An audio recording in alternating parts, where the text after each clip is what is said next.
Aloha friends, I'm Ash. And I'm Matt, and we are the Yoga Couple, Welcome back to our channel. a page dedicated to cultivating freedom in body, mind, and soul.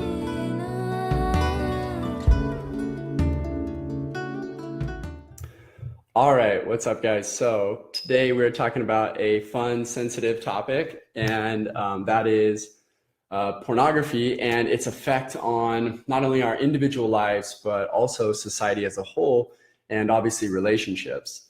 And it's important to look at how this affects us both scientifically, as a biology, as a human being, but then also spiritually.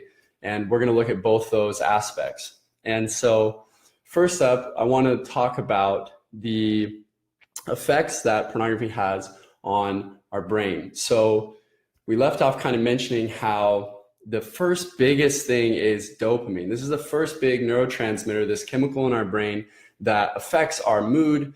And dopamine in particular is going to regulate all of our sensual pleasure, all of our joy, it's usually going to be tied to happiness. Most times that we are in pleasure, it's because dopamine is related. And so dopamine also is in control of our willpower and our ability to see a pleasure through. And in the natural world, that's like working out, exercise, achieving goals. Dopamine is super released from meditation, which we'll talk about later. And it's really responsible for most of the good feelings we have in life. So let's talk about that one first. And the reason why it's important to talk about the science behind pornography addiction is because if you understand that there is a biology working against you, you can realize that, first of all, you can have compassion for the process and yourself, because this is, this is not just some whatever thing, in the male culture, it's become this accepted casual thing, but this is a serious issue, and revels that of alcoholism and any other major addiction. In fact, sometimes it's even worse because of the chemical cocktail that gets released every time we view pornography. So it helps to understand what's going on biologically. You need to know that there's genetics involved. You can have predispositions to these things, because we're all born with different presets to these chemicals in our brain. Some of us are born with higher levels of dopamine than others, and you'll notice that all of us have predispositions, right? We all have different natural moods. And so the beauty is the other part is there's compassion, but then there's also hope, because your brain has neuroplasticity, and neuroplasticity just means that your brain can mold and change. We are not just fixed beings. We are always evolving and changing based on our environment and the stimulus around us. And most importantly, our habits. So our habits, when it comes to pornography, when it becomes an addiction and it's this regular usage, what it can do to our brains is really fascinating. And first up, dopamine. So back to dopamine. Dopamine gets this massive release. And when it gets released for this long period of time that is normally not associated in our normal day-to-day life, it tells the brain to stop producing so much, because the brain is like, I got way too much dopamine here, and so in the future, I'm not going to produce this much, because it's trying to stay in balance. It's trying to stay in equilibrium. And so it has no reason to produce that much dopamine anymore. And if your brain begins to down-regulate dopamine, that just means that it starts to produce less of it on a normal basis. Your normal day-to-day pleasures of life that dopamine's normally involved in, like eating a good meal or going for a walk or something, like basic stuff, you suddenly will find normal pleasures of life are not as stimulating anymore, because your brain is down-regulated. So this is a huge part of why I say, pornography it's a super big thing. It's a huge issue that we're not talking about. And most women that we always talk to about this topic have mentioned how their boyfriend or husband or, whoever, their friend, whoever this is that they're talking about, their moods change, their behaviors change, their habits change. That's because down regulating these chemicals in our brain can really totally change how we behave. So one of the biggest things is your willpower, or in other words, your ambition in life can become really like chill. Like you don't want to do anything, you become lazy. Because let's think about this. Like I was thinking about this the other night in preparation for this video, and I was thinking about it this way. If I could just click a button, do a tiny bit of typing, and suddenly get this massive explosion of, you know, pleasure and dopamine, how am I going to possibly go back to, you know, hours of conversation, take you out to dinner, connect with my wife, and like have this long drawn out like experience to eventually get to the big dopamine hit that my brain is wanting, you know? And I say this like totally like sarcastically in a sense, but also to prove the point. When you realize that your brain can get its dopamine fix instantly, that starts to really change our willpower. And so as men, if we can get this massive sexual hit from doing nothing, obviously, like we're gonna take it, is the concept, okay? In just like, that's the rationalization, okay? This is the rationalization that our brain, in a sense, uses, or almost we could say our ego cons us to use in order to not, you know, participate in a normal, healthy way. So now we are doing something that's very unnatural because the brain was not supposed to receive this much dopamine. It's not wired for it. So the issues with pornography is that it creates an unnatural amount of dopamine in our system, and therefore it down regulates. So willpower can be affected. You'll notice that people can become more lazy. They can become more addicted to other things. A big one is like gaming, right? Video games and things like that. It can coexist with other things like alcoholism or smoking weed or something. And it's an overall effect of needing to chase stimulus. Okay, so needing to chase stimulus and needing more and more and more. And so the same pornography that maybe you used to look at or we used to look at doesn't affect us the same anymore. And therefore, as you know, just like alcohol or something, you have to chase and get more of it. Now, in the terms of pornography, what happens is that in the brain, yet again, biologically, it's going to affect our moral compass, because these neurotransmitters in the prefrontal cortex that it's involved in is responsible for our ethics and morals. It's responsible for this willpower that we talked about. And because we crave dopamine, the body then wants to get this fix again, no matter the cost. So now it starts to do things that are really irrational. Okay, so as the addiction progresses, it starts to become, first of all, more like danger seeking, because now you need more intense things to stimulate the high. Okay, and another one that's involved in looking at pornography is called norepinephrine. And norepinephrine is involved in like focus and like alertness. Okay, and that chemical is also released at the same time. And so you have this, like we said, you have this huge chemical cocktail going on in your mind that's like, I have to do anything to get it, okay? And then think of an addict, they become very resourceful, okay? A lot of addicts can be very genius people if you like really study how they MacGyver things to get what their drug of choice. And pornography is no different. People can become extremely resourceful and alert in trying to find clever ways to get their pornography or get their addiction. And it can be really awkward, inappropriate situations. Okay, this is why we have so much sex problems in the world. Okay, because men are all addicted to pornography. This is a massive thing that's affecting. Why do you think we have all these issues with respecting women? It's because pornography makes us misunderstand perceptions of sex and women. And know that it's like obvious, but like seriously think about this. Our brains are not capable of separating the two, because pornography makes the chemicals in our brain need that fix all the time. So when you're at work and I'm at work and I see a girl, my brain doesn't know the difference and can spiral into sexual inappropriateness without me really being able to do anything. It's a biological spiral, okay? That's why, we're going to talk later about what to do about this. But if we are not aware, and most people are not aware, if you look at the world, it's no wonder that men are molesting their secretary or their, partner in this and that business, or, you have politicians being ridiculous. You've got molesting kids. It's because it's all because of this chemical stuff. Okay.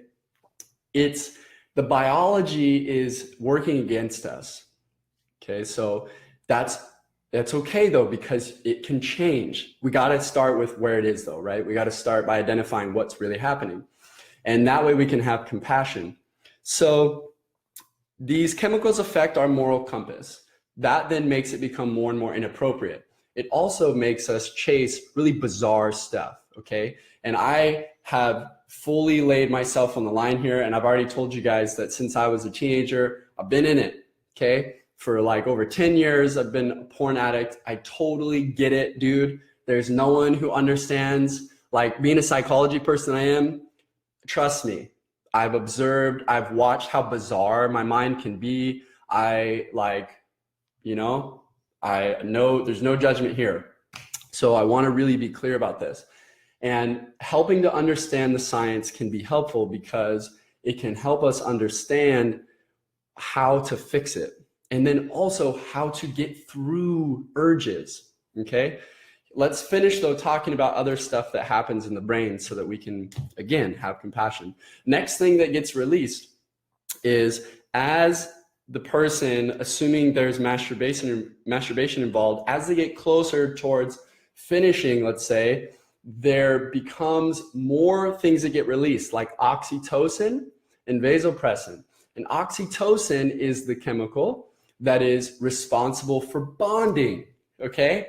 And oxytocin is really important, okay? This is like the cuddle drug. This is what you're supposed to release with a human, okay? This is what bonds you to your spouse, ideally. It bonds you to the person you're with, though, okay? This is what bonds us to the person we're with. Women have a very lovely amount of oxytocin, and that's why they form attachments, okay? They get a lot of oxytocin on a more regular basis. Huge doses of oxytocin come from men when they have ejaculation, and one of the biggest doses is when they have a child. Okay, so when they have a child, our ancestors, you got to think about this evolutionary wise. It made sense for us biologically to have a massive blast of oxytocin to bond us to the mother of our child and our children, because otherwise, like caveman man would just leave. Okay, so think like animalistically, we needed this massive dose to keep us, to stay, to love our child, to want to protect it, to want to look after the mother and the child. So oxytocin is responsible for that. In a healthy way, it's awesome. Keeps you super bonded to your spouse, and it's wonderful. What it does though, when you're looking at a computer or a device of some sort, what do you think, right? Now you're getting oxytocin released and you're attaching to an experience. And that becomes a really interesting problem, right? Because now without knowing it, your sense of attachment and bonding has formed around an electronic experience, okay? And that is obviously really interesting on our psyche. That's why I say this is just such a fascinating problem. It's like the most modern male epidemic of our time. This is going to be the grandest issue to work on for men of our time. It's just no doubt about it. There's no way around it, men. We got to work on it. There's just no way to get around this, guys. Like, it is what it is. And women, you got to understand this too, because Garen freaking Teed, pretty much every man I know is dealing with it. Okay. And it is what it is. Let's not place blame or anything like that. Let's just face what it is and then work on it. So, all right. So then you got vasopressin also connected to these things. It's also very relaxing. It's like, It's very like, achieved it, like bonded, everything's good. And along with that comes serotonin. So at the end of serotonin, we get that relax. This is why a lot of men choose pornography and masturbation, because they want the stress relief. And so they want serotonin is what they really want. And we just tie it to this experience. So pornography really is just a chemical drug. Okay, you have to see it that way. Pornography is just a really easy trigger, because biologically we were never supposed to see that many women. Okay, to be honest, our brain, to see a naked woman was like, whoa, that was a big deal. Okay, that was like huge. That was such a big deal in our brain chemistry that was not supposed to happen that often. Okay, think ancestors, think like 10,000 years ago, think 20,000 years ago. Okay, that was like super rare. And so it was supposed to be a massive chemical explosion because it was a rare thing, and we needed to be bonded to the woman. We needed to stay, protect, all those things I mentioned earlier. But now, if I can within like a few minutes, like click, click, click, click, click, and see hundreds, it's like, what? My brain is going insane because it's just way unnatural. It's way too much. It's like totally unrealistic. And that's the problem. The problem is not sexuality and looking and seeing all that. That's whatever. It's that it's such an unnatural amount that it's going to cause my brain to overreact. And because it causes it to overreact, that's where all the problems come from. Okay? There's nothing wrong with sex. Okay? Trust me. Like, I totally am an advocate for healthy sex and for balance and all things. I'm not an extremist in any way. Okay, I'm all about balance. But this is a perfect example of an imbalance of our modern time. It's way too much. It's excess. All right, so I think we've got a good chemical picture here. Now, just to top it off before we move on to the spiritual side of what's happening, let's just clarify. You have too much, an unnatural amount of biological triggers, okay? And these biological triggers now cause our body to respond in the form of usually down-regulating everything. So don't produce as much dopamine, which means I am a little lazier now, and I'm not as likely to want to cook dinner for my wife and earn my dopamine in a natural way.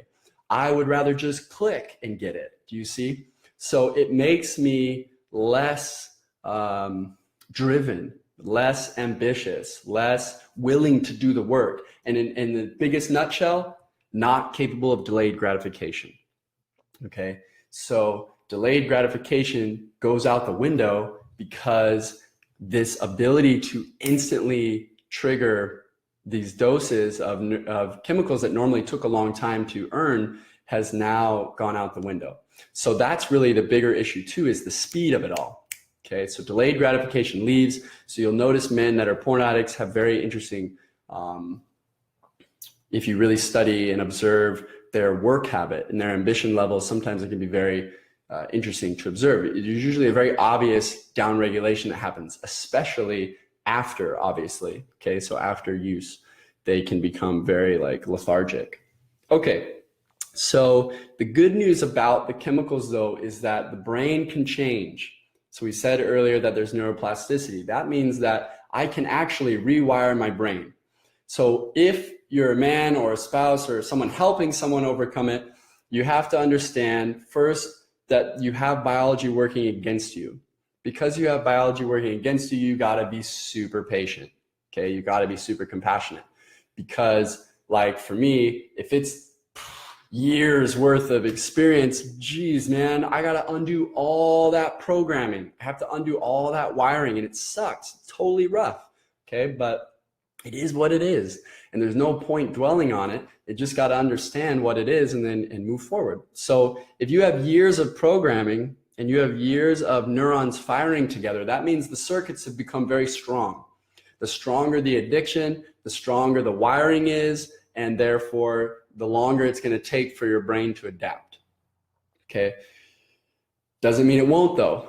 Okay, you're never too far. It's never like, oh man, like I did way too much porn and now I'm like, I'll never get back. Okay, your brain will adapt. Your brain always adapts. You are a very adaptive, evolving being. So we need to replace it. And this is a process. In my opinion, you have to have the ability to admit it to someone. And you have to have the ability to discuss it with someone. If that's me, that's fine. If it's a spouse, that's great. If it's a friend, that's great. But the point is there has to be non-judgment. If there's judgment involved, then it makes the ego defensive and you don't get anywhere. So this has to be a open, non-judgmental thing, just like any other addiction recovery, right? It needs to be a place of love and unconditional love, especially. And there needs to be an acceptance of how difficult this is. So by having someone to admit it to, I find that it loses all of its power. Okay, I am lucky enough and blessed enough that I chose my companion as someone who I do this work with. Okay, that's like why I love Ashley so much. This is why we are the yoga couple, is because we are both obsessed with this stuff. So if it's not your spouse, so it doesn't matter, it's okay. There's other options, okay? If you don't feel comfortable, then you don't have to, but you do want to admit it to someone. Sometimes just saying it out loud, journaling it, something. But you got to get it out, because if you don't get it out, it stays in here and your brain can rationalize it. And your ego is extremely clever. It's the greatest con artist of all time. And don't think that you can outsmart your ego, okay? It is the trickster of all tricksters. So it's going to con and rationalize every time. So I find that being able to admit it and talk about it obviously makes a big difference. This takes away a lot of its power because I am weakening it by publicly acknowledging it. Me making this video is honestly about me healing, okay? Like I'm realizing that right now, because the more I advocate it, the more I talk about it, the more I weaken and prove to my ego that it can go kiss off. You know what I'm saying? Like it can go away because I am not going to listen to it. Like it cringes at the thought of talking about this. This is obviously the most vulnerable thing I could ever talk about. This is like my greatest fear. This is my greatest weakness. It's totally my weakness, guys. I was a total sucker for lust and for porn and women and whatever, okay? This was my total weakness of my life. So for me to admit it and talk about it is my greatest fear, but it's also my greatest liberation. Because if I push against the ego and do the opposite of what it wants me to do, I can break these circuits. I can break the bonds of habit, break the bonds that are going on in my neurochemistry. And so by doing this, it helps me to reprogram my brain to do the opposite. So this is the next step. Besides admitting it to someone, you also need to form new habits.